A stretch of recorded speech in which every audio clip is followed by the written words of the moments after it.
नमस्कार, news one India में आपका स्वागत है। आपके साथ मैं धर्मराज सिंह। प्रधानमंत्री नरेंद्र मोदी ने आज वाराणसी में रुद्राक्ष कन्वेंशन सेंटर का उद्घाटन किया। उद्घाटन समारोह को प्रधानमंत्री नरेंद्र मोदी ने संबोधित भी किया और अपने संबोधन में प्रधानमंत्री ने कहा कि लंबे वक्त के बीच आप लोगों के बीच आने का सौभाग्य मिला है। बाबा की नगरी कभी थकती नहीं, कभी रुकती नहीं। मैं सभी को इस उपलब्धि के लिए बधाई देता हूं। इसके साथ साथ प्रधानमंत्री मोदी ने कहा कि मैं जापान के प्रधानमंत्री को भी आभार व्यक्त करता हूं। प्रधानमंत्री ने रुद्राक्ष सेंटर से शिंजो अबे, जो जापान के पूर्व प्रधानमंत्री हैं, उनको भी याद किया। शिंजो अबे के दौर में इस सेंटर की रूपरेखा तैयार की गई थी। भारत और जापान की दोस्ती का प्रधानमंत्री नरेंद्र मोदी ने जिक्र किया कि भारत और जापान की दोस्ती काफी पुरानी है। भारत जापान के प्रोजेक्ट न्यू इंडिया की ताकत है। विकास के साथ रिश्तों का भी एक नया अध्याय यहां से शुरू हो रहा है। काशी दुनिया का सबसे प्राचीन शहर है और इस प्राचीन शहर में आज इस रुद्राक्ष कन्वेंशन सेंटर का उद्घाटन किया गया है, शुभारंभ किया गया है।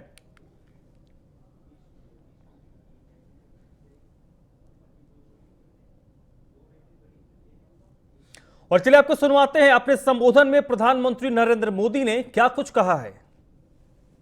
ये इंटरनेशनल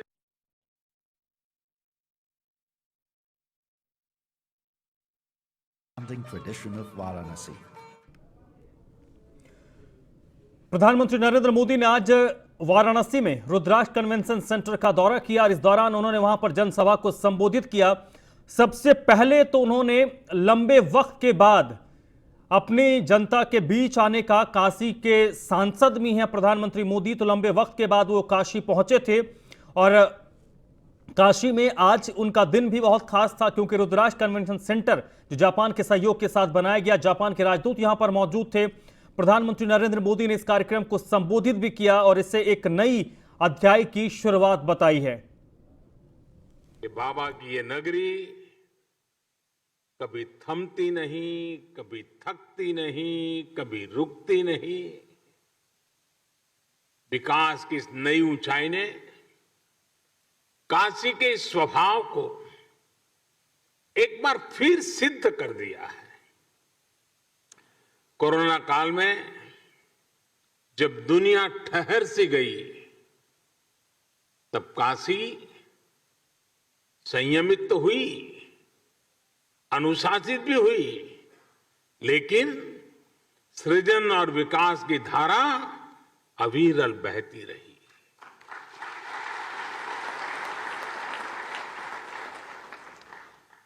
काशी के विकास के ये आयाम, ये international cooperation and convention centre Rudraksh आज इसी रचनात्मकता का, इसी गतिशीलता का परिणाम है। मैं आप सभी को, काशी के हर एक जन को इस उपलब्धि के लिए हार्दिक बधाई देता हूं।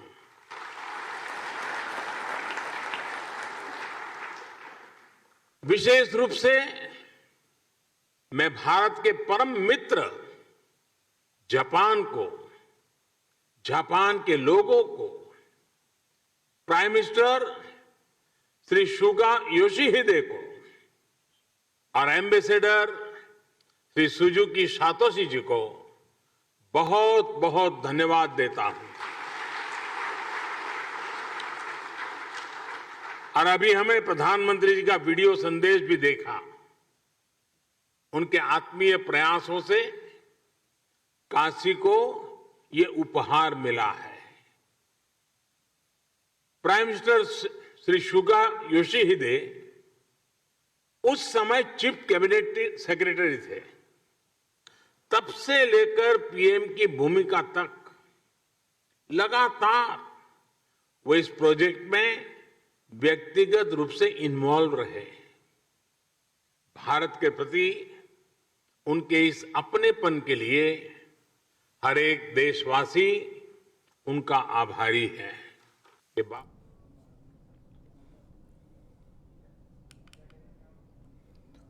इस दौरान प्रधानमंत्री नरेंद्र मोदी ने मुख्यमंत्री योगी आदित्यनाथ की जमकर तारीफ की है।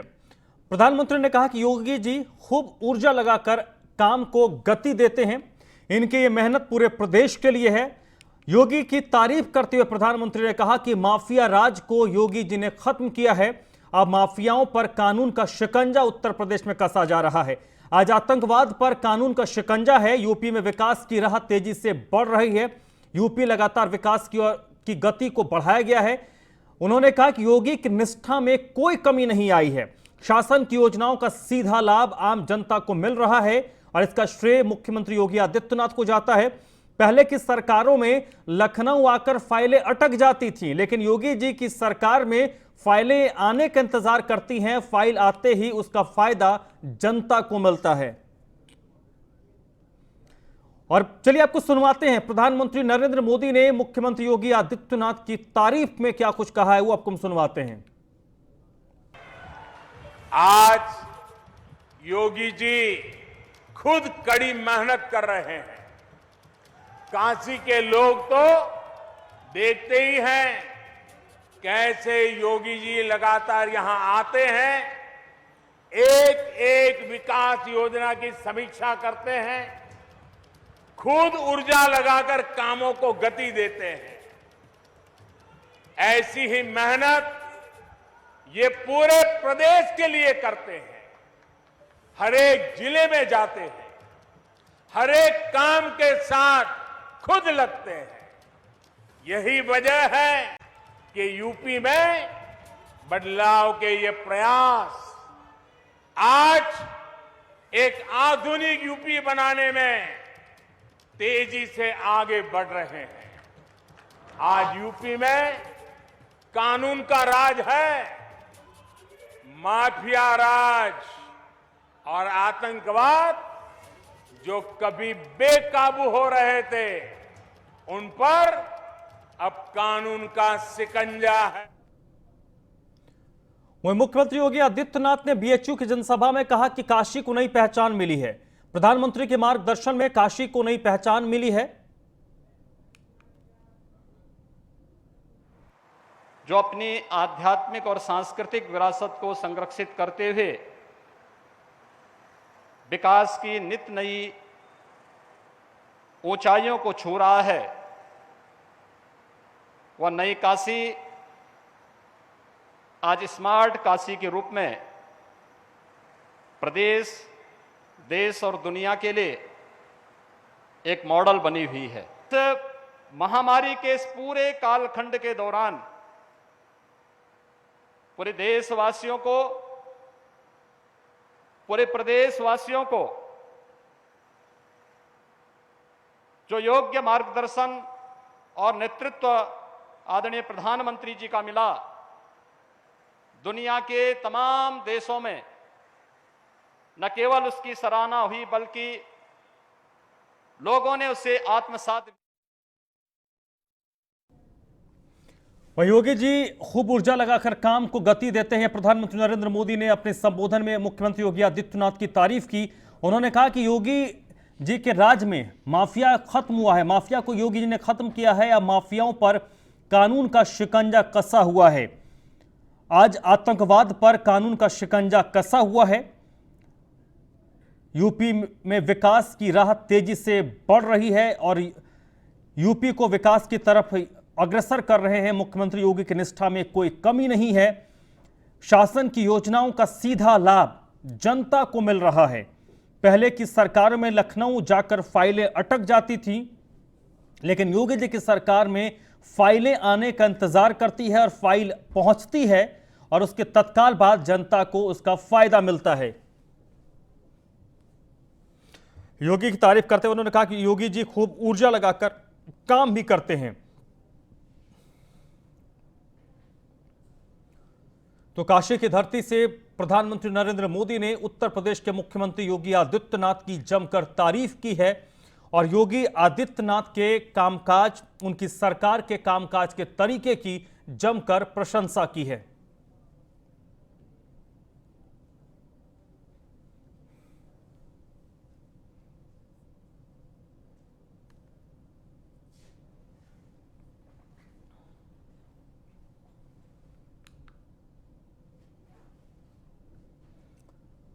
तो काशी में आज प्रधानमंत्री नरेंद्र मोदी ने मुख्यमंत्री योगी आदित्यनाथ की जमकर तारीफ की है।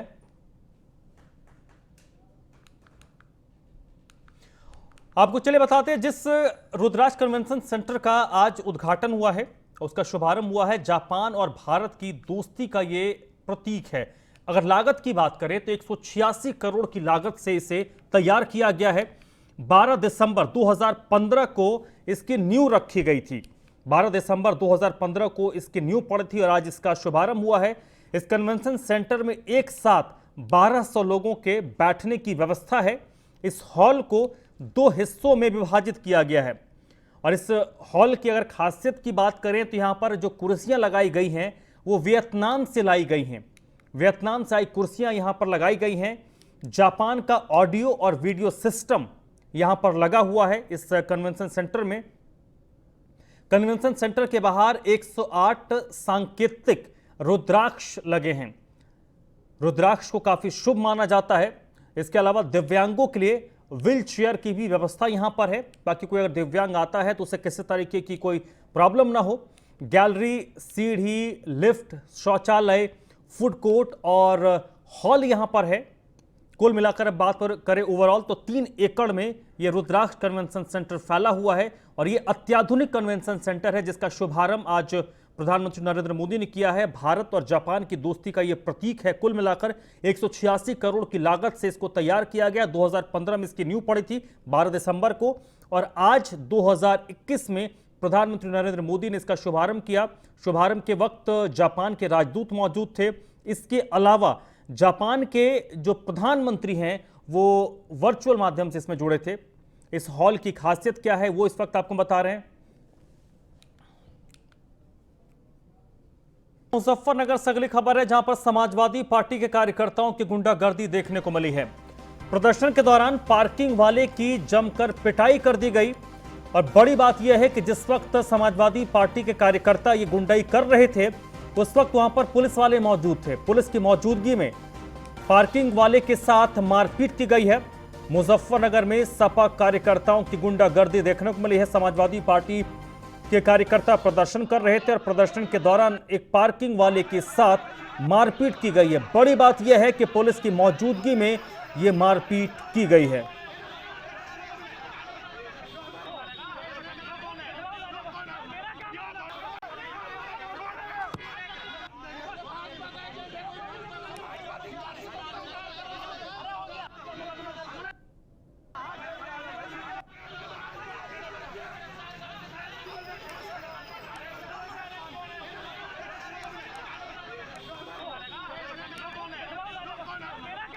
ये मुजफ्फरनगर की तस्वीर देखिए, पुलिस की मौजूदगी में किस तरीके से मारपीट की जा रही है।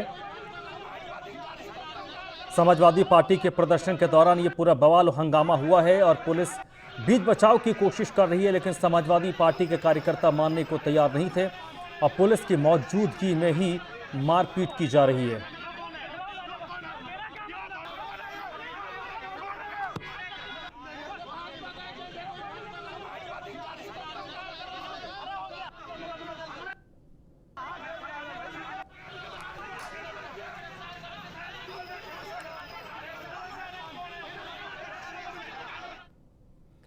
मुजफ्फरनगर में सपाइयों की तरफ से मारपीट के मामले में बीजेपी प्रवक्ता डॉक्टर चंद्रमोहन ने ट्वीट कर सपा को घेरा है। इस दौरान डॉक्टर चंद्रमोहन ने कई सवाल खड़े किए हैं। ये डॉक्टर चंद्रमोहन का ट्वीट है कि अखिलेश यादव जी की लाल टोपी का करतब, तहसील घेरो आंदोलन का सच सभी लोग देख लें। मुजफ्फरनगर की सदर तहसील पर गेट के बाहर पार्किंग चलाने वाले दलित युवक की समाजवादी पार्टी के नेताओं ने जमकर पिटाई कर दी। तो मुजफ्फरनगर में जो इस युवक की पिटाई की गई उस मामले को लेकर डॉक्टर चंद्रमोहन ने समाजवादी पार्टी को घेरा है और समाजवादी पार्टी के प्रदर्शन को लेकर यह आरोप लगाया है कि कैसे पुलिस की मौजूदगी में एक दलित युवक को समाजवादी पार्टी के नेताओं ने पिटाई की है।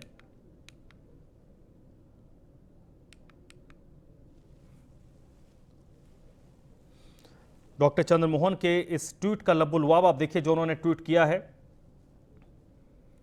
समाजवादी पार्टी के प्रदर्शन को लेकर उन्होंने सवाल खड़े किए हैं और ये वो तस्वीर है जहां पर पुलिस की मौजूदगी में एक युवक को पीटा जा रहा है।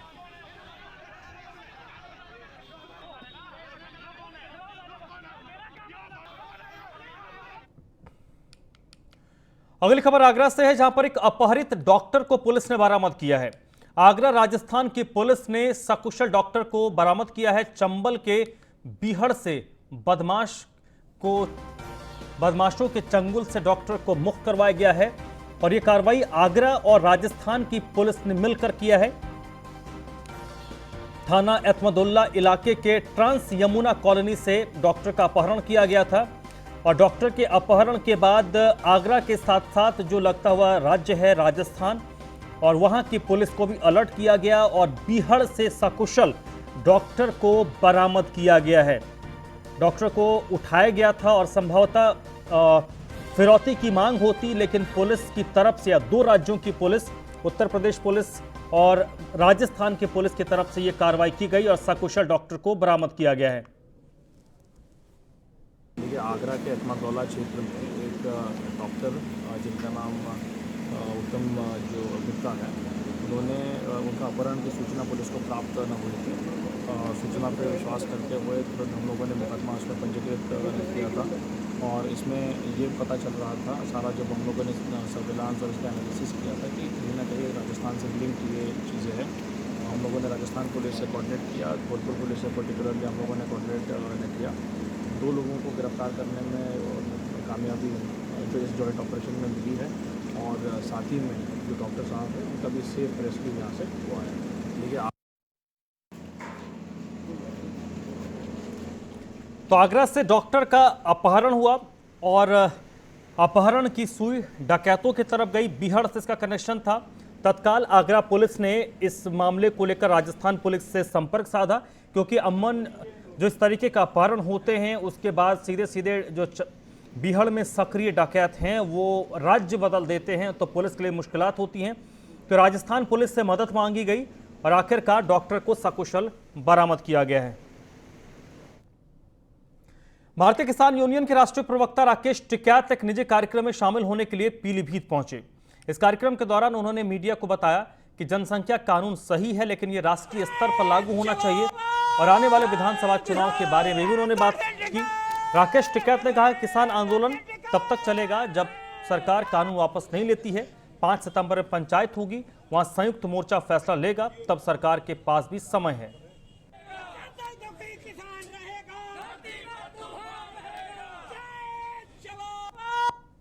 देखो, जब तक भारत सरकार नहीं मानेगी ये आंदोलन जब तक चलेगा।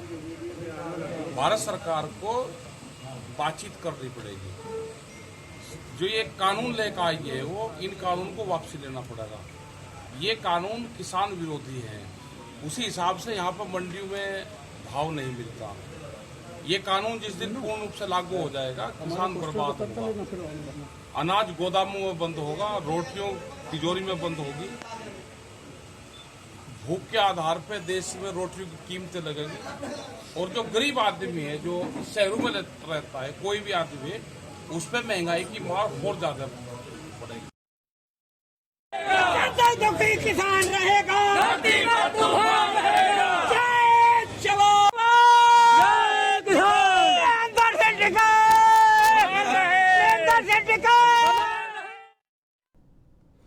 तो पीलीभीत पहुंचे थे राकेश टिकैत एक निजी कार्यक्रम में शिरकत करने के लिए।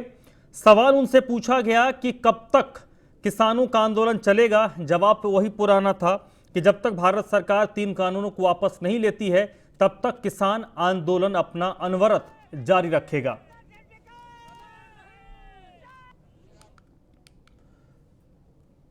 मुजफ्फरनगर में बेखौफ बदमाश हो चुके हैं। बदमाशों ने बाइक सवार एक महिला को गोली मार दी है। मुजफ्फरनगर में बदमाश किस कदर बेखौफ हो चुके हैं उसकी तस्दीक ये घटना करती है। दिन दहाड़े बाइक सवार बदमाशों ने महिला को गोली मार दी और इलाज के दौरान महिला की मौत हो गई है। फिलहाल इस घटना के बाद पुलिस मौके पर पहुंची है। पुलिस मामले की जांच कर रही है। मामला मंसूरपुर थाना क्षेत्र के बेगराजपुर का है, जहां पर बेखौफ बदमाशों ने एक महिला को गोली मार दी और महिला को इलाज के लिए जैसे अस्पताल में भर्ती करवाया, लेकिन महिला को बचाया नहीं जा सका। महिला की मौत हो गई है। इस बुलेटिन में फिलहाल इतना ही।